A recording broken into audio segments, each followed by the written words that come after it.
हाथ उठा के जयकार लगाएंगे। बोले देवादिदेव श्री आदिनाथ भगवान की जय जय जय। देवादिदेव श्री महावीर भगवान की जय जय जय। संत शिरोमणि गुरुवर आचार्य श्री विद्यासागर जी महाराज की जय जय जय।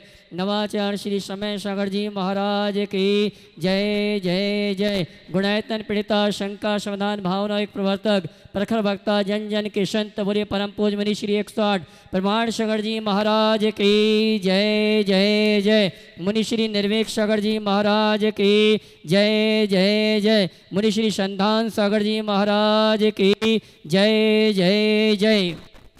देवी अहिल्या की नगरी मालवा की शान इंदौर के आचार्य श्री विद्यासागर सभागार से हम और आप टीवी चैनल का बहुचर्चित विश्व क्या शंका समाधान का कार्यक्रम प्रारंभ करें। उसके पूर्व पारस चैनल और प्रमाणिक ऐप के माध्यम से जो इस कार्यक्रम को घर में बैठ के देख और सुन रहे हैं उन सभी का और यहाँ पर उपस्थित समस्त श्रावक श्राविकाओं का धर्म प्रभावना समिति के साथ साथ सकल दिगंबर जैन समाज इंदौर हार्दिक अभिनंदन स्वागत करती है। चलते हैं प्रतिदिन की भांति परम पूज मुनिवर के श्री चरण वंदन करते हुए आशीर्वाद प्राप्त करेंगे और निवेदन करेंगे। शंका समाधान के कार्यक्रम के लिए दोनों हाथ जोड़ लेंगे और बोलेंगे मेरे साथ, बोलेंगे हे मुनिवर नमोस्तु। आवाज कम आ रही है, हे गुरुवर नमोस्तु, हे मुनिवर नमोस्तु। और आइए गुरुवर के आशीर्वाद से हम और आप शंका समाधान के कार्यक्रम का आनंद लेंगे। शंकाएं हमारी आपकी होंगी और समाधान परम पूज मुनिषी प्रमाण सागर जी महाराज के मुखाग्नि से संपन्न होंगे। तो आइए चलते हैं शंका समाधान के कार्यक्रम के संचालन के लिए मैं निवेदन करूंगा आप सभी की ओर से मुनिवर संधान सागर जी महाराज से। बोले परम पूज मुनिषी प्रमाण सागर जी महाराज की। आज का ये सत्र अपन गुरुवर के चरणों में प्रारंभ करते हैं और सर्वप्रथम कल अंत में समय की अपेक्षा से उनको समय नहीं मिल पाया, कमलेश जी श्रीमती कमलेश जैन नंदा नगर वे अपना प्रश्न और उसके बाद में तैयार रहेंगी। व्रती अपने बीच में जो संघ की सेवा में भी लगे रहते हैं स्वरूप भैया और माया जी जैन। स्वरूप जी प्रश्न करेंगे। नमोस्तु महाराज जी। इच्छामी महाराज जी, इच्छामी महाराज जी। महाराज जी मेरा प्रश्न ये है कि पहले जिनमानी ताड़ के पत्रों पर थी, फिर जिनमानी प्रेस पर आ गई, अब मोबाइल पर जिनमानी आ गई और मोबाइल पर सूतक पातक में अपन मोबाइल हाथ में लेकर भक्तामर जी का पाठ वगैरह पढ़ते हैं और सूतक पातक में कापी पे लिखा हुआ अपन देखकर हाथ में लेकर पढ़ते हैं। बिल्कुल इस बात को इतने संक्षेप में भी बोल सकते थे। मोबाइल में जिनवानी का प्रयोग समय का परिवर्तन है। अब सब कुछ डिजिटलाइज हो रहा है तो जिनवानी भी डिजिटल होने लगी, लेकिन हमें इसमें पूर्ण सावधानी का परिचय देना चाहिए, शुद्धि का प्रयोग करना चाहिए। यदि आप मोबाइल में जिनवानी रखते हैं तो उसे जिनवानी की तरह यूज करें, मोबाइल की तरह नहीं। मोबाइल आप अन्य कार्यों के लिए अलग रखें और जिनवानी के लिए अलग रखें, तभी ठीक हो। ओ व्रती श्रावक श्राविका अन्यथा पाप लगेगा। हाँ, स्वरूप जी माया जी जैन इंदौर और तैयार रहेंगे कुसुम जी जैन इंदौर। नमोस्तु नमोस्तु महाराज जी। चुलक जी महाराज जी को इच्छामी, भैया जी को वंदन। महाराज जी हमारा जीवन एक पत्थर के समान है। यदि पत्थर से पत्थर टकराता है तो चिंगारी उत्पन्न होती है। तो ऐसा क्या करें कि पत्थर से पत्थर टकराने पर भी चिंगारी ना हो, वरन झरने की तरह मधुर ध्वनि उत्पन्न हो। फिर से बोलिए। हमारा जीवन एक पत्थर के समान है। यदि पत्थर से पत्थर टकराता है तो चिंगारी ही उत्पन्न होती है। तो ऐसा क्या करें महाराज जी कि पत्थर से पत्थर टकराने पर भी चिंगारी ना हो, झरने की तरह मधुर ध्वनि उत्पन्न हो। पत्थर से पत्थर टकराता है तो चिंगारी होती है। आपने पूछा है कि ऐसा क्या करें कि पत्थर और पत्थर टकराए पर चिंगारी ना हो। मैं पत्थर से पत्थर को टकराने में उत्पन्न चिंगारी को बुरा नहीं मानता, क्योंकि पत्थर और पत्थर से टकराई चिंगारी ने ही इस दुनिया में ज्योति उत्पन्न की है, प्रकाश उत्पन्न। बस हमें टकराव के टाइम में इतनी सावधानी पर रख लें कि हम जब भी करें तो वह आग तो उत्पन्न करे पर प्रकाश के लिए, विनाश के लिए। नमोस्तु महाराज जी, नमोस्तु। कुसुम जी जैन इंदौर, और उसके बाद में तैयार रहेंगे प्रमाणिक पाठशाला टीम मुंबई की श्रीमती मीनल जी जैन ठाणे। सम्मान करो। हाँ, हाँ बोलूँ? कुसुम जी नहीं है, हाँ। श्रीमती मीनल जी जैन ठाणे के लिए एक बार जोरदार ताली बजा दीजिए। बम्बई जैसे महानगर में रहते हुए भी ये प्रामाणिक पाठशाला का बहुत ही सफल और अच्छे से संचालन वहाँ कर रही है। कई पाठशालाओं को से जुड़ी हुई है, और समिति के यदि धर्म प्रबंधन समिति पदाधिकारी हैं तो वहीं जाकर अनामिका जी और रानी जी वहीं जाकर उनका सम्मान कर दें। गुरुदेव के चरणों में त्रिवार नमोस्तु नमोस्तु नमोस्तु। एलक जी के चरणों में इच्छामी इच्छामी इच्छामी। गुरुदेव, मेरा आज की शंका है कि मेडिकल साइंस में ब्रेन डेड होता है, मतलब इंसान डेड हो जाता है, बट अपने जैन धर्म में कैसे मानेंगे कि वो इंसान जिंदा है या डेड हो गया? देखिए, जैन धर्म के अनुसार हमारे जीवन का आधार हमारे प्राण है, और जब तक प्राण है तब तक हम जीवित हैं। प्राण समाप्त होने के बाद हमारी मृत्यु हो। तो मस्तिष्क हमारे प्राणों का आधार है, ये बात सही है, लेकिन केवल मस्तिष्क तक प्राण नहीं। इसलिए ब्रेन डेड होने के बाद भी जब तक श्वास चल रही है, श्वास प्रश्वास को भी प्राण माना है। तो जब तक श्वासें हैं तब तक प्राण मानना चाहिए और उसे जीवित समझना चाहिए। एक बार इन बहन जी का जोरदार अभिनंदन कीजिए। ये प्रामाणिक पाठशाला की प्रामाणिक समूह की सक्रिय सदस्य है, और ये लोग बहुत अच्छा काम कर रहे हैं, और ऐसे ही सभी लोग काम करें आगे। निर्मल जी जैन, उप महाप्रबंधक मध्य प्रदेश पावर मैनेजमेंट जबलपुर, वे अपना प्रश्न करेंगे। महाराज जी के चरणों में त्रिवार नमोस्तु, शुल्लक जी के चरणों में त्रिवार इच्छामी। महाराज जी, मेरा प्रश्न है कि भगवान बनने की सबसे सरल विधि क्या है? क्योंकि प्रथमान योग में शिवभूति मुनि और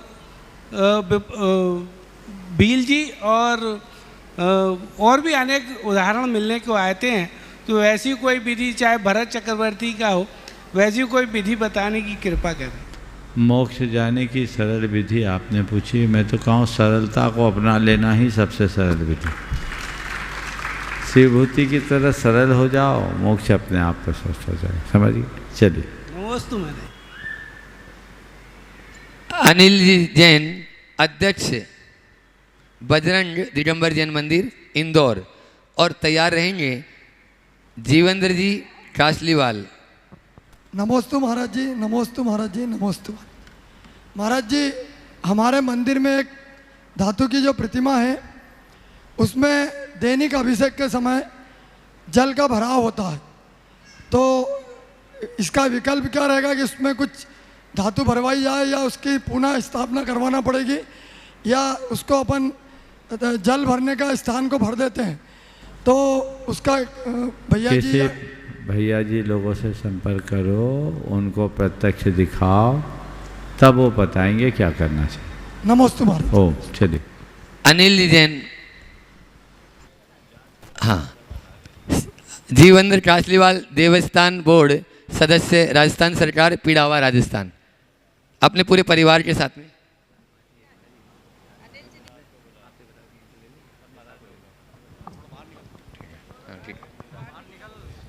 ये ले लेते, बोलो। महामुनि राज पीड़ावा के चरणों में नमोस्तु नमोस्तु नमोस्तु। मुनि संघ के चरणों में नमोस्तु नमोस्तु नमोस्तु। महाराज श्री, योग के द्वारा रावण जैसे महापुरुष ने भी एक मोक्ष का मार्ग प्रशस्त किया था, फिर भी उनके द्वारा सीता हरण जैसा कार्य हुआ, फिर भी उनके तीर्थंकर बनने का एक जो पहले से ही तय है, तो वो प्रकृति का बंध कब हुआ महाराज? रावण दूसरा, हम भी कोशिश करते हैं। रावण को अभी बंध नहीं हुआ, अभी तो नरक में सड़ा रहा है, भविष्य में जब सुधरेगा तब होगा। चलिए आगे। जीवेंद्र जी कासलीवाल, पिड़ावा, राजस्थान, उन्हीं का ही हो गया, उन्हीं का। हाँ, मेड़ता सिटी से अपने बीच में आलोक पुष्पलता जी जैन वे अपना प्रश्न करेंगे और उसके बाद में तैयार रहेंगे अपने बीच में आज सुनील जी सालू जी छाबड़ा पटना से, जो छुल्लक आदर्श आचार्य जी महाराज जी के ग्रस्त अवस्था के भैया और बहन वीणा जी नरेंद्र जी झांझरी कोडरमा, ये लोग तैयार रहेंगे। इनके सम्मान की भी तैयारी रखें। मुनि श्री के चरणों में परम भक्ति भाव से नमोस्तु नमोस्तु नमोस्तु छुल्लक जी महाराज को इच्छामी इच्छामी इच्छामी। महाराज श्री, किमचिक दान क्या होता है? हाँ? किमचिक दान। हाँ, किमिच्छिक दान। हाँ। और इसे कौन कैसे देता है? किमिच्छिक दान का मतलब है जिसको जो इच्छा हो जाए वो दे दो, पूरा खजाना खोल दो, ले तुमको जो चाहिए, आज मैं बहुत प्रसन्न। कौन देता है? जो उदार दिल होता वो देता है। चक्रवर्ती आदि बड़े बड़े राजा महाराजा और सेठ साहूकारों ने भी समय समय पर ऐसा किया। ओ हाँ, बोलो।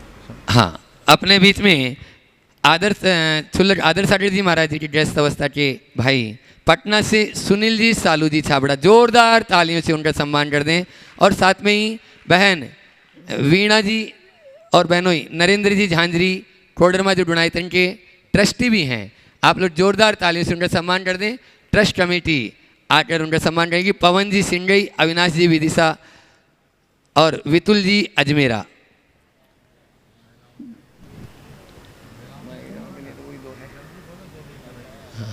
और महिलाओं के सम्मान के लिए महिलाएं आ जाएं। अनामिका जी यहाँ पर उपस्थित है, बाटलीवाल, वे आ जाएं।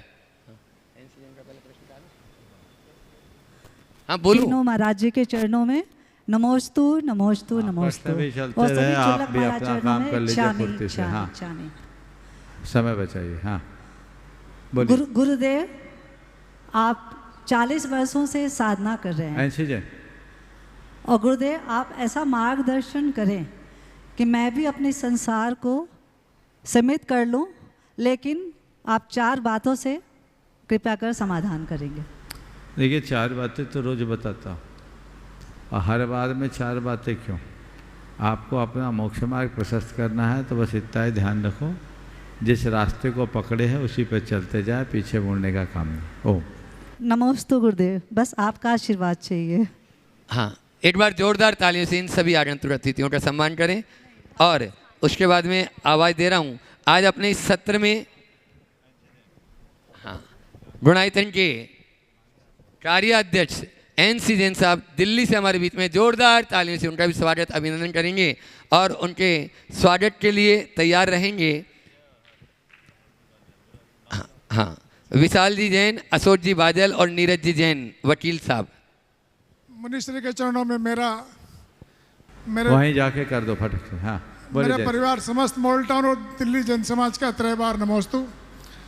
मुनिवर, देश ने, समाज ने और गुरुओं ने हमें बहुत दिया है, तो हम ये स्वतंत्रता के पावन पर्व पर हम ऐसा क्या राष्ट्र को समर्पित करें और जिनवाणी को समर्पित करें कि अपना कार्य, अपना उद्देश्य और हमारी लगन जो देश के प्रति है वो दिखाई दे।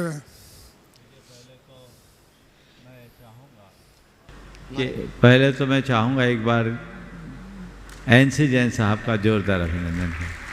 ये बड़े ही कर्मठ, लगनशील और समर्पित व्यक्तित्व के धनी हैं और कोई भी कार्य हो बड़ी तत्परता से करते हैं। आप लोग अपना काम कीजिए, एक बार जोरदार सब स्वागत कर दें।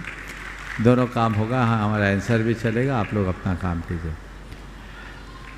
आपने बहुत अच्छा सवाल किया। आज भी एक विशेष प्रयोजन से यहाँ आए हैं और वो प्रयोजन सफल हो गया, ये बहुत बड़ी बात है। आपने जो कहा है कि देश ने हमें बहुत कुछ दिया, स्वतंत्रता के इस पर्व पर हम देश को क्या दे सकते हैं, मैं तो इतना ही कहूँगा, हम दे सकते हैं ये नहीं, हमें देना ही चाहिए। और क्या देना चाहिए? अपनी निष्ठा को समर्पित करना चाहिए। यदि हमने निष्ठा समर्पित कर दी तो सब कुछ हो गया। निष्ठा के खोने के बाद हमारे पास कुछ भी नहीं बचता। और आज कुछ ऐसा ही दिख रहा है, सब चीज़ें तो हम हासिल कर रहे हैं पर हमारी निष्ठाएं दिनों दिन छीन हो रही। हम निष्ठा को पुनर्प्रतिष्ठित करें तो हमारा जो देश है स्वतः गौरवान्वित होगा, गरिमामंडित होगा। और जिस दिन देश का गौरव बढ़ेगा उस दिन हम सब भी गौरवान्वित होंगे। तो मैं यही कहूँगा, देश के प्रति अपनी निष्ठा को अर्पित करना ही देश के लिए सबसे बड़ी देन। अपने सत्र में आज जस्टिस संजय जी जैन जो इंडस्ट्रियल एरिया के पूरे बहुत बड़े जस्टिस हैं, पूरे परिवार के साथ में यहाँ पर उपस्थित है। जोरदार तालियां उनके लिए बजा दीजिए। और उनके सम्मान के लिए अपने हर्ष जी जैन, मनोज जी बाटलीवाल और भंडावत जी उनके सम्मान के लिए पहुँच जाएँ और वहीं पर उनका सम्मान कर दें। महिलाओं के सम्मान के लिए महिलाएं पहुँच जाएँ। नमोस्तु गुरुवर, नमोस्तु नमोस्तु नमोस्तु। महाराज जी, मुझे बहुत ज़्यादा धार्मिक ज्ञान तो नहीं है, इसलिए मेरी कोई धार्मिक शंका भी नहीं है।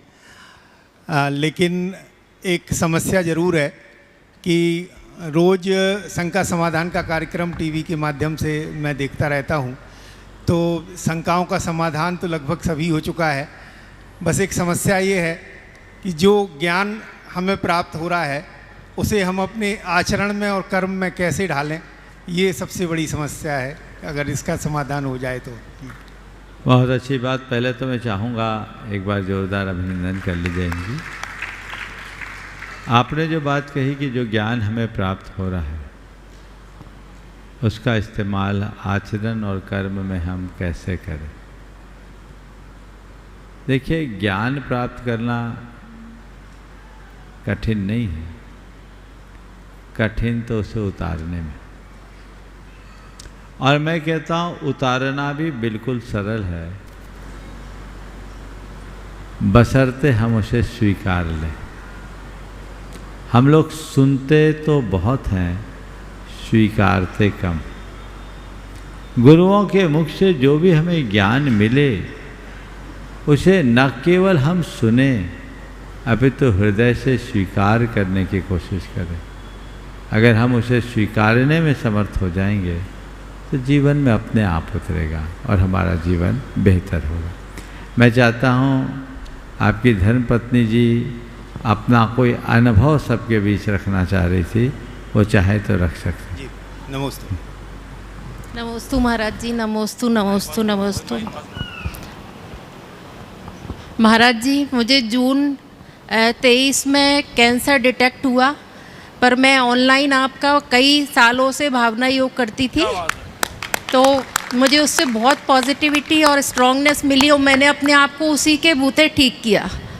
और अभी मेरा कुछ इलाज बाकी है, बाकी डॉक्टर्स का कहना है कि कैंसर ख़त्म हो गया बॉडी से। बहुत सुंदर।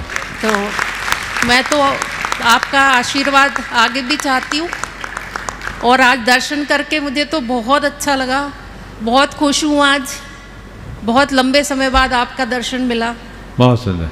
नमस्ते। अभी आप भावना योग निमित्त कर रही हैं? जी जी महाराज जी, जी। चलिए। मंजू जी जैन, परदेसीपुरा, इंदौर तैयार रहेंगे और उसके बाद में पिंकी जी पाटोदी, मुख्य यजमान पाटोदी परिवार से पिंकी जी पाटोदी।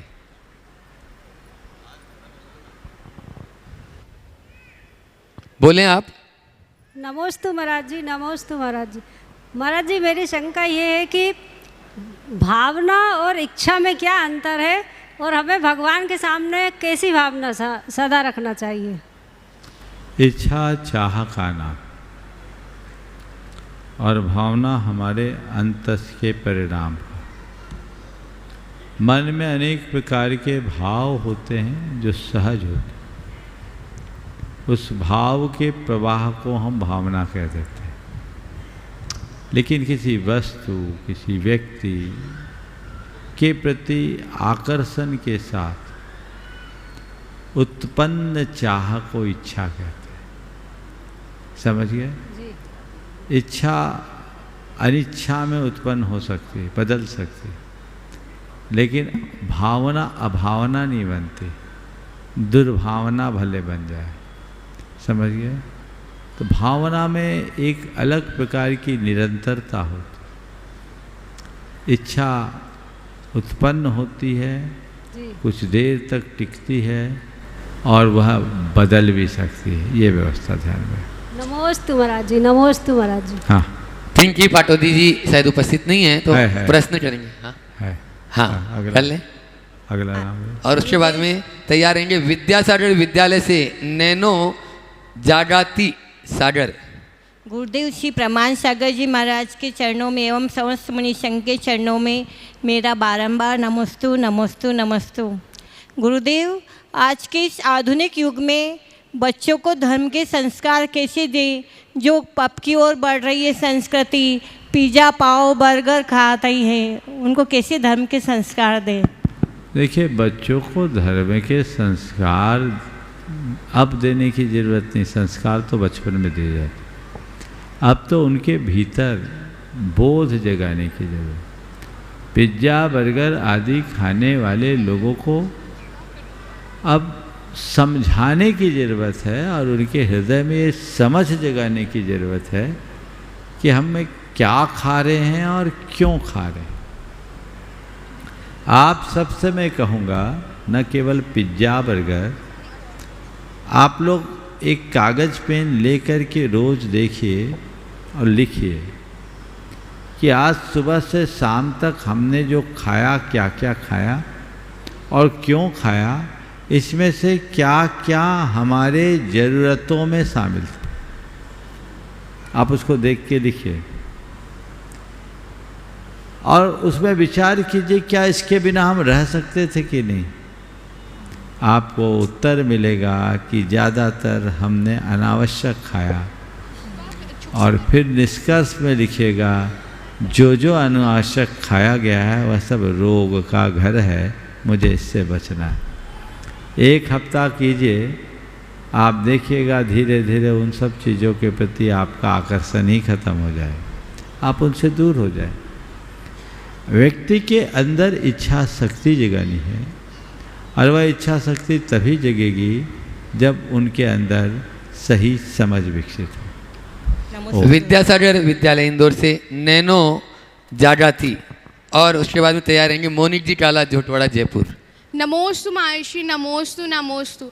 महर्षि, मैं 11th ग्रेड की लड़की हूँ। मेरा ये बहुत टाइम से क्वेश्चन था पूछने के लिए कि जैसे हम अष्टद्रव्य से पूजा करते हैं, तो जब हम पूजा करते हैं तो जो उसमें हम पुष्प चढ़ाते हैं, पुष्प यानी फूल होता है, उसी प्रकार जैसे हम अक्षत चढ़ाते हैं तो पुष्प को हम फूल के समान में चावल हम चढ़ाते हैं पुष्प बोल के, उसी प्रकार जैसे हम अक्षत चढ़ाते हैं तो अक्षत चढ़ाते तो अक्षत को किस के स्वरूप में चढ़ाते हैं, और अगर चढ़ाते हैं तो हम जैसे उसकी एक मेथड होती है अक्षत चढ़ाने की, तो वो मेथड का रीज़न क्या है, कि इस मेथड को यूज़ करके क्यों चढ़ाते हैं। और जैसे हम चढ़ाते हैं तो अक्षत को देखा जाता है कि चावल के जो दाने होते हैं वो टूटे नहीं होने चाहिए, तो उसका रीज़न क्या है उसके बिहाइंड का, कि अक्षत को किस चीज़ के उसमें चढ़ाते हैं स्वरूप में। बहुत अच्छा सवाल किया।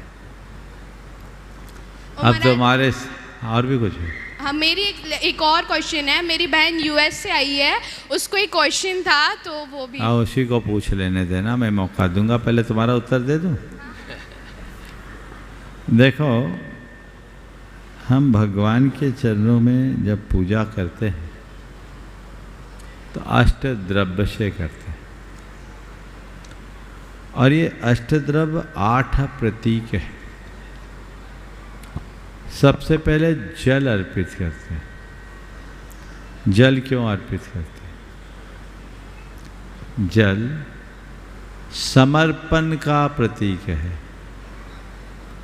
पानी नीचे बहता है और जितना नीचे जाता उतना प्रवाह आता है। प्रभु, अब मैंने आपके चरणों में नहीं, आपकी शरण में आया हूँ, इसका द्योतक जल है। फिर क्या चढ़ाते? चंदन। चंदन ताप को हरता है ऐसा हम कहते हैं, लेकिन चंदन का तिलक कहाँ लगाया जाता? माथे पे। तो प्रभु, आपकी शरण में आया हूँ और आपको माथे पे बिठाया हूँ, ये हमारे श्रद्धा का द्योतक। समझ गए? अक्षत जो चावल है, तंदूर, उसे अक्षत कहते हैं। उसके पीछे दो वजह है। संसार में एक ही ऐसा अनाज है जिसको बोने पर दोबारा नहीं उगता, उसका नाम है अक्षत।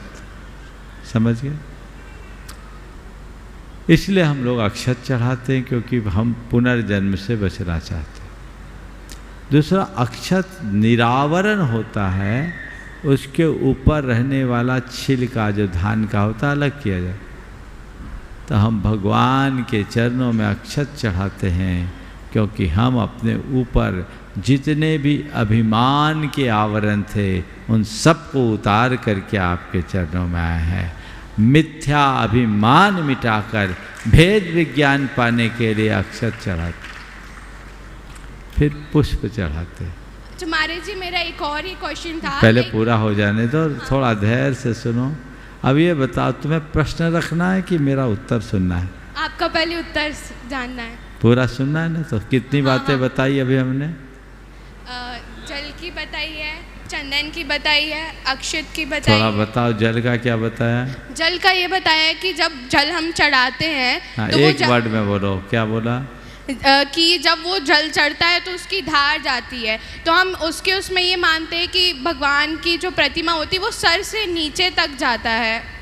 मैंने क्या बोला? जल समर्पण का जल समर्पण। हाँ, थोड़ा कंसंट्रेट हो जाओ। हाँ। प्रश्न में घूमोगी तो वहीं घूमते रह जाओगी, और उत्तर में डूबोगी तो बहुत कुछ पाओगी। समझ गए? हाँ। उत्तर ध्यान से सुनोगे तो सब प्रश्न खत्म हो जाए। हो सकता है जो सवाल तुम्हारे मन में आ रहा है ना, उसका उत्तर मेरे अगले सेंटेंस में हो। इसलिए कभी भी कोई भी प्रश्न करे तो उसके उत्तर को धैर्यपूर्वक सुने, इधर उधर बिल्कुल ना देख। समझ गए? तो जल समर्पण का, चंदन श्रद्धा का, अक्षत अपने अभिमान के परित्याग का, भेद विज्ञान का द्योतक। इसके बाद है पुष्प। तुम्हारा प्रश्न है कि चावल को रंग करके पुष्प क्यों बना देते? नहीं बता रहा हूँ। चावल को रंग दिया, पुष्प मान लिए, बहुतों का सवाल है। तो चावल को जब केसर से रंग दिया जाता है तो शास्त्रों में लिखा है कुमकुम चर्चित अक्षत का नाम पुष्प है। समय कुमकुम यानी केसर बोलते, तो हम लोग चावल को कुमकुम यानी केसर से रंग देते हैं और उसको हम चढ़ाते हैं तो वो पुष्प बन जाता है। क्योंकि हम फूल लाएं, कितना फूल लाएं, फूल में सचित्रता भी होती है, फूल के अंदर जीव भी होते हैं, तो हमारे पास ये कुमकुम एक अच्छा विकल्प है, कुमकुम चर्चित अक्षत। तो इसलिए पुष्प चढ़ाते हैं। पुष्प किसका प्रतीक है? पुष्प क्यों चढ़ाते हैं? पुष्प प्रेम का प्रतीक है। क्या है? प्रेम का प्रतीक है। जब किसी के प्रति प्रेम प्रकट करना होता है तो आप लोग क्या देते हो? फूल, फ्लावर। फूल देते हैं ना। हाँ। कब देते हैं? कौन सा दिन होता है साल में? समझ गए? हाँ। तो ये जो चीज़ें हैं ये प्रेम की अभिव्यक्ति का आधार पुष्प है। तो जब हमारे हृदय में समर्पण, श्रद्धा और हमारा अभिमान गल जाता है तो प्रभु के प्रति प्रेम प्रकट होता है और उस प्रेम की अभिव्यक्ति के लिए पुष्प अर्पित करते हैं। समझ गए? अब इसके बाद है नैवेद्य। तो जिसको कुछ जिससे प्रेम होगा तो सूखा सूखा तो नहीं होगा, तो उनके लिए जो निवेदन किया जाए वो नैवेद्य है। समझ गए? तो उस प्रेम को जीवंत बनाता है नैवेद्य। फिर है दीप। दीप प्रकाश का द्योतक। जब इतना सब कुछ हो जाता है तो अंदर प्रकाश प्रकट होता है ज्ञान का, इसलिए दीप जलत। और धूप सुवास का प्रतीक है, यानी सद्गुण की सुवास हमारे भीतर प्रकट होती है। और इन सब का कंक्लूजन है उसका फल जो हम करने जा रहे हैं, उसका वो सब सफल हो जाए सार्थक हो जाए, इसके लिए हम फल अर्पित करते हैं और इन सब का समुदाय अर्घ होता है। समझ गए? अब कुछ पूछना है? हो गया? महाराज जी ये था कि लाइक मेरा नेम नैनो है, लाइक बचपन से लाइक लोग चिढ़ाते थे, तो मैं पापा को लाइक पहले बोलती थी कि आपने मेरा नाम नैनो क्यों रखा, नैनो क्यों रखा। और लाइक अब जैसे मेरा नैनो नेम है तो लाइक मैं किसी से भी मिलती हूँ तो लाइक ये रहता है कि वो पहचान जाते, लाइक यूनिक नेम है तो लाइक वो बोलते हैं कि लाइक उनको रिमेंबर होता है, बात तक याद रहता। बट फिर भी कभी कभी लाइक लोग चिढ़ाते हैं तो थोड़ा अंदर से लाइक बुरा लगता है। अच्छा तो ये बताओ, तुम चिढ़ती हो कि लोग चिढ़ाते हैं? लोग चिढ़ाते हो, मैं चिढ़ भी जाती हूँ। हाँ तो तुम चिढ़ना बंद कर दो, लोग चिढ़ाते रह जाएंगे। समझ गया? चलिए हाँ, यूएस से बहन, नाम बोल दो अपना, बोलो। जी नमस्ते महाराज जी, मेरा नाम स्नेहा है, मैं यूएस कैलिफोर्निया में पढ़ती हूँ।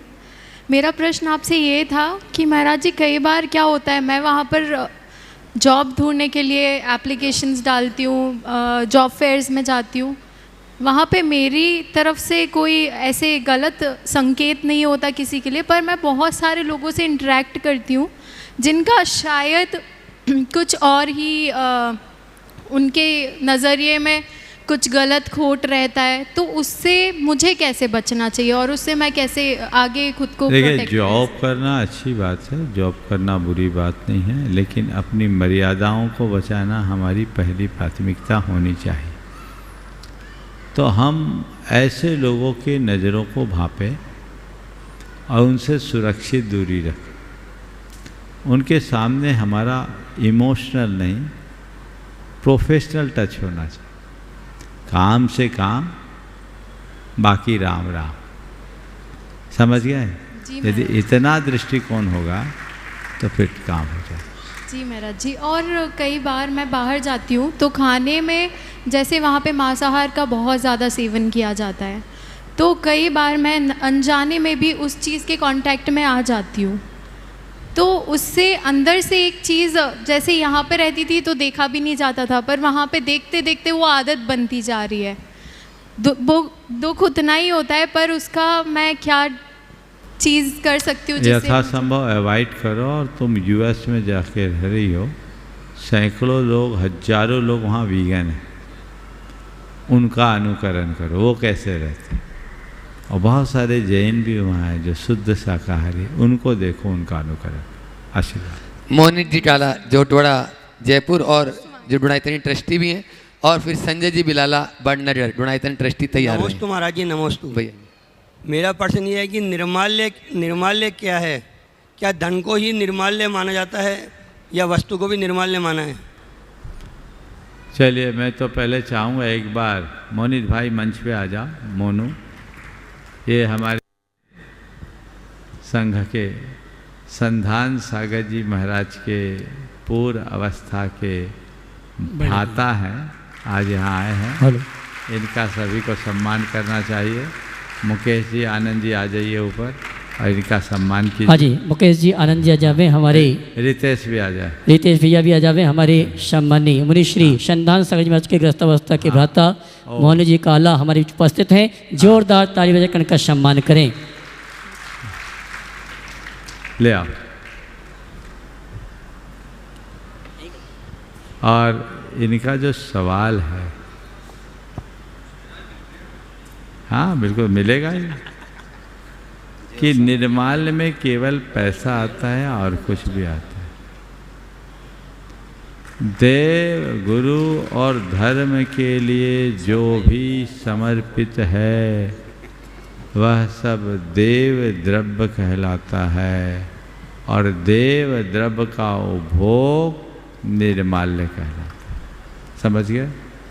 तो इसमें संपत्ति भी है, धन भी है, और भगवान को जो चढ़ा दिया वो सामग्री भी है। इसलिए निर्माल्य की बात तुम्हें बताऊं, मैं बहुत छोटा था तो मंदिर से एक दिन एक छोटी सी मार्बल की बट्टी ले आया था, और ये सोच के लाया था कि ये दही जमाने के काम में आ जाए। मंदिर में काम चल रहा था, छोटी सी बट्टी ले आए। जो इस भौतिक शरीर की दादी थी, उसको मालूम पड़ा। तो उसने कहा, बेटा तू ये मंदिर से क्यों ले आया, ये तो निर्माल है, मंदिर का एक कण भी घर में नहीं लाना चाहिए, तू जा इसको वापिस रख के आ। हमने कहा वो तो फीका पड़ा था, हम तो ऐसे उठा ले आए। बोले नहीं, ऐसी चीज़ कभी नहीं लाना, और कभी लाना भी है तो वहाँ की कमेटी से पूछ के, मंदिर में पूछ के लाओ, और जितना लाओ तो गुल्लक में कुछ पैसा डाल के आओ। मंदिर की ऐसी कोई सामग्री बिना अधिकार के नहीं लेना चाहिए। तो ये सूक्ष्म दृष्टिकोण था। आज भी वो शब्द मेरे कानों में गूंजते हैं। वो घड़ी मेरी आंखों के सामने, बहुत छोटा था तब की बात। तो आजकल तो ये सब चलता है नहीं। कई लोग तो ऐसे भी हैं कि मंदिरों में लगे हुए पेड़ों का फल भी ऐसे नहीं लाते बिना द्रव्य अर्पित किए। क्यों? ये देव द्रव्य है, और उसे लगाया इसलिए गया जाता था पहले कि उसकी आय से मंदिर की पूजा अर्चा हो। तो अगर आप मंदिर की किसी भी सामग्री का उपयोग कर रहे हो, उपभोग कर रहे हैं, तो आप उसे दीजिए। किसी तीर्थ क्षेत्र के भवन का उपयोग कर रहे हो, उपभोग कर रहे हैं, मंदिर के भवन धर्मशाला का उपयोग आप कर रहे हैं, आप वहाँ रह रहे हैं, भले आपको निःशुल्क ठहराया गया है, तो भी आपकी जिम्मेदारी बनती है कि कम से कम उतना तो दीजिए जिससे उसका मेंटेनेंस का खर्च पूरा हो सके। क्योंकि आपके निमित्त का जो मेंटेनेंस है वो मंदिर से लगे या समाज से लगे तो आप पाप के भागी हो। आपको इतनी जागरूकता रखनी चाहिए। और सब है, चलता है, सब कमी यहाँ क्या है? यहाँ कोई कमी नहीं, पर तुम्हारी भावी जिंदगी में ढेर सारी कमियाँ आएगी, इसमें कोई संशय मत रखना। इससे इन बातों को बहुत गंभीरता से देखना चाहिए। और आइए इसी क्रम में सम्मान के क्रम में आमंत्रित करूंगा उस परिवार की भाभी को, परम पूज्य मुनि श्री प्रमाण सागर जी महाराज की गृहस्थ अवस्था के बड़े भ्राता अनिल जी, उनकी श्रीमती संगीता जी और उनकी बेटी बहू अंशुल माधुरी सेठी हमारे बीच हजारीबाग से उपस्थित हैं। मैं सम्मान सहित मंच पर आमंत्रित करूंगा। वे आए परम पूज्य मुनिवर के श्री चरण नमन करते हुए गुरुवंदना का सौभाग्य प्राप्त करेंगे। और उनके सम्मान के लिए आमंत्रित करूंगा हमारे नवरत्न परिवार से मुख्य सहयोग से श्रीमती प्रभा जी निर्माणा, श्रीमती विजय लक्ष्मी जी और गुणायतन ट्रस्टी श्रीमती किरण जी पाटनी इंदौर आएंगे। हमारे श्रीमती संगीता जी सेठी हजारीबाग, जो कि हमारे परम पूज्य मुनि श्री प्रमाण सागर जी महाराज की ग्रस्त अवस्था की भाभी हैं। जोरदार ताली बजाकर इनका सम्मान करें। आइए श्रीमती प्रभा जी, श्रीमती किरण जी और श्रीमती विजय लक्ष्मी जी। तब तक सवाल कर लो। हाँ, नमोस्तु महाराज जी।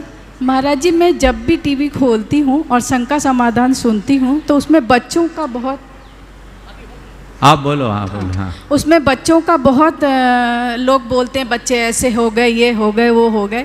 मेरे को लगता है मैं बहुत भाग्यशाली हूँ कि आपके होने से मेरे बच्चे कभी इधर उधर हुए नहीं। और आपका अगर आशीर्वाद नहीं मिलता बच्चों को तो शायद मैं भी यही प्रश्न करती होती। तो आपका उपकार मैं कैसे चुकाऊँ, इसके लिए नमस्ते। देखो, ये बात सही है कि बच्चों को लेकर आजकल के अभिभावक बहुत चिंतित होते हैं, लेकिन ये बात सच है कि जिनके बच्चे धर्म और गुरुओं से जुड़ गए उनकी सारी चिंताएं समाप्त हो जाती। तो बच्चों को धर्म से जोड़ना, गुरुओं से जोड़ना बहुत ज़रूरी है। और आज के समय में वे माँ बाप बहुत भाग्यशाली हैं जिनके बच्चे सही लाइन पर हैं। एक बार एक सज्जन ने मुझसे कहा था, वो पेशे से डॉक्टर थे, कि महाराज श्री, पहले जब मैं पढ़ता था तो मेरे पिताजी कहते थे कि मेरा बेटा कुछ बन जाए। वो उनकी सोच थी कि मैं पढ़ता था, पिताजी सोचते थे मेरा बेटा कुछ बन जाए। आज मेरा बेटा पढ़ने गया है और मैं सोचता हूँ मेरा बेटा बिगड़े नहीं। एक पीढ़ी में इतना बड़ा बदलाव। तो ये आज का माहौल है। और ऐसी विषम परिस्थितियों में यदि कोई किसी को संभाल सकता है तो धर्म ही, और धर्म के आधार, धर्म के आलम्बन या संबल कोई है तो गुरुओं का सानिध्य है। गुरुओं के संपर्क और सानिध्य में रहकर व्यक्ति अपने जीवन में व्यापक बदलाव ला सकता। नमस्ते। एक बार फिर से जोरदार तालियों से अंशुल भाई हमारे बीच आ चुके हैं। अंशुल भैया, रांची किशनगढ़, अंशुल भाई ने बहुत ऊंचाई और छोटी सी उम्र में बहुत ऊंचाई छुआ। जोरदार तालियों से उनका स्वागत। जब तक वो आ रहे हैं तब तक आप तालियों में कमी नहीं रहनी चाहिए। परम पूज्य मुनि श्री प्रमाण सागर जी महाराज के गृहस्थ अवस्था के भतीजे हैं। जोरदार ताली बजाकर उनका सम्मान करें। गुरुवर के शिक्षण में जैसा कि माँ ने बताया कि जो गुरु से जुड़ जाता है वो है ऊंचाइयों को निश्चित छूता है। बस आप भी प्रश्न करने के बजाय गुरुओं से जोड़ें तो निश्चित। चलो सम्मान कर रहे हैं। और इनके सम्मान के लिए मैं दिलीप जी को और कैलाश जी को आमंत्रित करूंगा, वे आए, और साथ में मुकेश जी पाटोदी। मुख्य यजमान। ओम ओम। हाँ, थोड़ा जल्दी सवाल है तेरा दिलीप जी। वो तो उठे नहीं। अंशु का कोई सवाल है? नमस्ते महाराज जी। महाराज जी, मेरा सवाल ये है कि अगर हम कोई भी चीज़ दुनिया में रियल में अगर बनी है तो वो कभी ना कभी किसी के पहले दिमाग में ज़रूर बनाई गई होगी। तो मैं आपसे ये पूछना चाहता हूँ कि क्योंकि मैंने गुनायतन को पूरा बनते हुए देखा है, तो ये आपके ही थॉट में पहले बना होगा। तो ये कैसे बना और क्यों बना, और मतलब जो लोग अभी इसके बारे में नहीं जानते हैं कि हम इतना आधुनिक रूप इसको दे रहे हैं, टेक्नोलॉजी, और मतलब ये बेसिक एक मंदिर नहीं है, ये एक अलग चीज़ है जो हम क्रिएट कर रहे हैं। तो ये एक आपने कभी ना कभी ये पहले अपने दिमाग में ज़रूर सोचा होगा, तब ये शायद आज जो भी है वो रेडी है। तो इसके बारे में सबको आप बताएं कि कैसे हुआ ये। देखो, बहुत अच्छा सवाल किया है तुमने। ये बात सही है कि कोई भी काम तभी अभिव्यक्त होता है जब वह व्यक्ति के दिमाग से जुड़ता है। अगर चीज़ें हमारे दिमाग में नहीं हों तो कभी प्रकट नहीं होती। जहाँ तक गुनायतन का सवाल है, ये अनायास नहीं हुआ। अगर सुनाऊंगा तो बहुत लंबी कहानी हो जाएगी, और नहीं सुनाऊंगा तो भी तुम लोग शायद खुश नहीं होगे। सुनाई देता। मेरे मन में समोसरण बहुत वर्षों से घूमता था। 1992 में जब गुरुदेव ने हम लोगों को विदिशा भेजा था, तब यह कहकर भेजा था कि विदिशा शीतलनाथ भगवान की त्रय कल्याणक भूमि है, वहाँ जा रहे हो, समाज उत्साहित हो तो वहाँ कुछ करवा देना। हम लोग गए, समाज में उत्साह जगा, और 57 बीघा भूखंड उदयगिरी में क्रय किया गया 1992 में। तब मेरे मन में आया कि यहाँ समो शरण उतरना चाहिए। गुरुदेव से आशीर्वाद लिया, उनका आशीर्वाद भी मिला, और मैं चाहता था कि जैसा शास्त्र में समो शरण है वैसा हूबहू होना चाहिए। फिर मैंने समो शरण के बारे में खूब अध्ययन करना शुरू किया। आगम में समो शरण के जितने संदर्भ मिले मैंने उन्हें घोंटा, और कितनी अनगिन सामायिक में मैं समो शरण में खोया। इसका परिणाम ये निकला कि मेरे आंख बंद करते ही मेरी कल्पना का समोसरण मेरे सामने प्रकट हो जाता। संयोग अलग बना। उसके बाद 2000 में भी हमारा चातुर्मास हुआ। गुरुदेव को वो स्थान उपयुक्त नहीं लगा और हम लोग फिर दूसरी तरफ चले गए। 2001 में गुरुदेव का विदिशा पदार्पण हुआ और वो उदयगिरी से शिफ्ट होकर शहर में आ गया और वहाँ पत्थर का विशाल समोसरण बन रहा है। ये समोसरण की योजना बनी, बीच में इन लोगों का भी चातुर्मास विदिशा हुआ था। लेकिन मेरे अवचेतन मन में वो समोसरण बना रहा। विदिशा का जैसा मैं चाहता था वैसा निमित्त नहीं बना, पर बहुत विशाल समोसरण वहाँ बन रहा है गुरुदेव की कृपा से। ये अपने आप में अनूठा है। फिर जब सम्मेद शिखर जाना हुआ तो सम्मेद शिखर जी के लिए लोगों ने मुझसे कहा, महाराज यहाँ आप आए हो तो यहाँ कुछ होना चाहिए। वहाँ की स्थितियों को देखकर मेरे मन में भी आया कि देश में सब जगह निर्माण हो रहा है, अच्छी बात है, पर ये मूल तीर्थ है, शाश्वत तीर्थ है, यहाँ भी निर्माण होना चाहिए, क्योंकि शाश्वत तीर्थ तो यही है। और यहाँ निर्माण हो तो कुछ ऐसा निर्माण हो जिससे लोगों को जैन धर्म की आधारभूत बातों का परिज्ञान हो सके। इन्हीं बातों को जब मैं पढ़ाता था, ये ब्रह्मचारी थे संधान सागर जी, एक दिन गुणस्थान पढ़ाया, साथ में शांतिलाल जी बाबा जी भी थे। जब मैंने गुणस्थानों की व्याख्या की तो बाबा जी ने कहा, महाराज आप गुणस्थान के बारे में कुछ कराइए।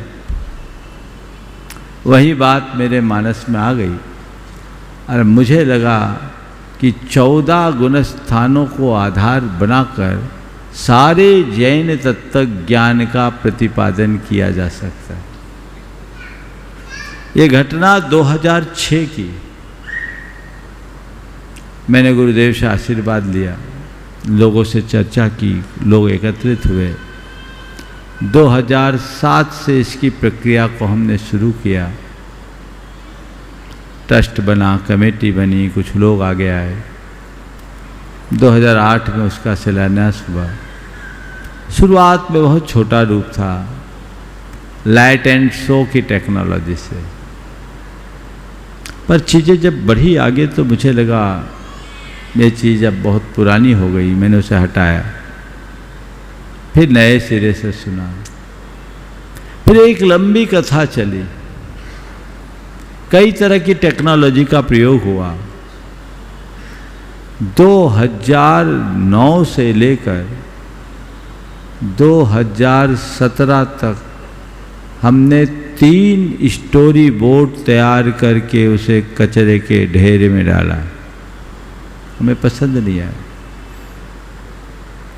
मेरे मन में आता था कि कुछ ऐसा हो जो एकदम यूनिक हो, जिसको देख के ही व्यक्ति के मुख से निकले वाह।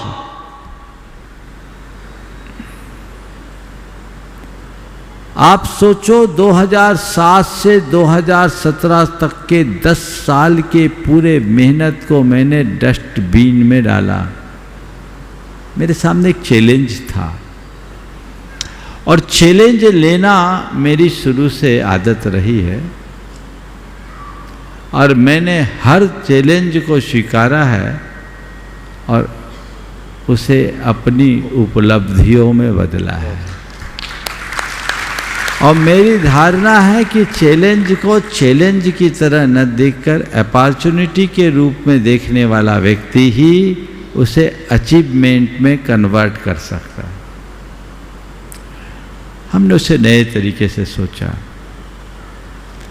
और मैं समझता हूँ कि किसी कार्य की जब अच्छी भावना से विचार होता है तो जरूर साकार होता है। समोसरण मेरी भावना में था ही। 14 गुणस्थान के क्रम में पहले मेरे मन में था कि 14वें 13वें 14वें गुणस्थान में समोसरण प्रदर्शित होगा। मुझे कोई टेक्नोलॉजी तो मैं पढ़ा नहीं, मैं तो पढ़ा लिखा हूँ ही नहीं, मैं तो मैट्रिक हूँ और साइंस से भी नहीं था। उस जमाने में टेक्नोलॉजी नहीं थी, लेकिन जितने टेक्नोलॉजी से जुड़े हुए लोग वो मुझसे जुड़े। और मैं तो किताब पढ़ने से ज्ञान नहीं होता, लोगों को पढ़ने से भी बहुत ज्ञान प्राप्त किया जा सकता और मैं वही करता। लोग जुड़े, चीज़ें मेरे सामने आई और फिर मैंने उसे आगे बढ़ाया तो एक राइड की बात आई। मैंने पूछा राइड क्या होता है? बताया महाराज जी ऐसा ऐसा राइड होता है। तो फिर मैंने अपनी कल्पना को दौड़ाया और हमने कहा हमें लोगों को समोसरण दिखाना नहीं है, लोगों को समोसरण। मैंने पहले एक सवाल किया कि हम समोसरण बना रहे हैं, दिखाएंगे तो क्या मज़ा, कुछ ऐसा उपाय बताओ जिससे लोगों को समोसरण में घुमाया जा सके।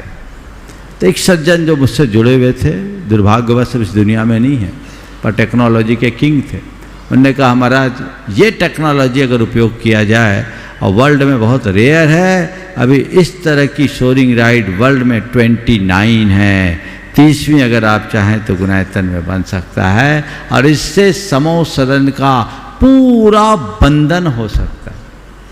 मैंने कहा डन, किसी से पूछे बिना। महाराज जी कमेटी से पूछना, बोले कमेटी क्या करेगी, कमेटी तो वही करेगी जो मैं चाहूँगा, उनको करना है, बनाना है, समोसरण में घुमाना है तो घुमाना है। और फिर वो कल्पना मेरे अंदर आई और फिर वो समोसरण सजा। आप सबको सुनकर बेहद प्रसन्नता होगी कि समोसरण की वो राइड कंप्लीट हो चुकी है। अगर चाहें तो 8 दिन के नोटिस में उसको शुरू किया जा सकता है। और अभी मंदिर का काम, सहस्कूट का काम, लैंडस्केपिंग का काम और दूसरे हमारी जो मेन 108 मिनट की उसकी मूवी है यात्रा आत्मा से परमात्मा की, वो सब काम बाकी है, टाइम बचा है, लेकिन कमेटी बहुत तत्परता से लगी है, बहुत तेज़ी से होगा। तो आपने जो कहा कि आपके मन में था, मेरे मन में था और 1992 से था, और निमित्त अब आ रहा है। लेकिन मैं अब आप सबसे दावे से कह सकता हूं कि सोरिंग राइड में बैठकर जब आप समोसरण की वंदना करोगे तो आपको ऐसा लगेगा जैसे साक्षात समोसरण में आ गए। आपको ये नहीं लगेगा कि आप कोई शो देख रहे हैं, आपको ऐसा आभास होगा मानो साक्षात भगवान महावीर के समोसरण में आकर उनके दर्शन कर रहे हैं, उनका वंदन कर रहे हैं, उनकी देशना सुन रहे हैं। ये सौभाग्य चौथे काल का वह परिदृश्य आप 21वीं शताब्दी में अपने आंखों से देखिएगा, जो अद्भुत होगा। और जो वहाँ मूल थीम गुनायतन की बनाई जा रही है, उससे मैं एक वाक्य में कहूँगा कि पोथियों की बातों को आप पलों में जान सकेंगे। तो बहुत अच्छा सवाल किया, ये मेरे मानस में था, चीज़ें मेरे मन में थी। और ऐसे लोग जिनने जैन धर्म की ABC नहीं जानी, 7 समुंदर पार बैठे हुए लोग, और जो मैंने चाहा ऐसी वेवलेंथ मिली कि मेरे विचारों को उनने पूरी तरह रंग भर दिया। ये अपने आप में अद्भुत था। और अब एक नहीं, ट्रिपल राइड है वहाँ, जिसकी चर्चा अभी नहीं करूँगा। अब वहाँ अभी बताना थोड़ा ठीक नहीं समझता, सही समय पर बताऊँगा, लेकिन आपको आनंद आएगा। और भारत का वो पहला अभिनव अनुभव केंद्र है जो अंतर्राष्ट्रीय मानकों के अनुसार थीम पार्क का लाइसेंस प्राप्त करने वाला होगा। इसका गौरव आप सबको होगा। बंधुओं, आज एक दुखद समाचार भी हमारे पास आया है। Justice N.K. जैन, जो मध्य प्रदेश उच्च न्यायालय के न्यायाधीश थे, संभवतः इंदौर में भी पदस्थ रहे हैं। J.K. जैन साहब को शायद पता होगा, इंदौर में रहे हैं ना? N.K. जैन साहब इंदौर रहे हैं ना? हाँ, कल रात्रि में या शाम को उन्होंने शरीर छोड़ा है। बड़ी सरलता की मूर्ति, धर्मनिष्ठ व्यक्ति थे और अपने समाज और संस्कृति की रक्षा के लिए वे सदैव तत्पर रहते थे। मुझसे उनका बड़ा व्यक्तिगत जुड़ाव था। वो गुनायतन से भी बहुत अच्छे से जुड़े हुए थे। वो अब अपने बीच नहीं रहे। ऐसी घड़ी में संभवतः 84-85 वर्ष की उम्र के थे। आना जाना तो लगा हुआ है। ऐसी घड़ी में मैं उनके पूरे परिवार को इस मंच से आशीर्वाद देता हूँ कि इस घटना को शोक का निमित्त बनाने की जगह वैराग्य का निमित्त बनाएं। हमें मोह भाव से बचते हुए ज्ञान भाव को जगाना चाहिए। वे चले गए, किंतु उनका आदर्श आज भी हमारे पास है। हम उनके आदर्शों का अनुसरण करें और अपने जीवन को आगे बढ़ाएं। यही मेरा उनके पूरे परिवार, उनके परिजनों और उनके मित्रों को आशीर्वाद है। ओम शांति। आगे के कार्यक्रम को लिए मैं अभय भैया को आमंत्रित करूं, उससे पहले आज के पुण्यार्थिक जिनको नवदा भक्ति करने का पूज्य गुरुवर का आज सौभाग्य प्राप्त हुआ, महेंद्र जी टाया जो गुणायतन के शिरोमणि संरक्षक भी है, जोरदार तालियों से उनका स्वागत अभिनंदन कर दें।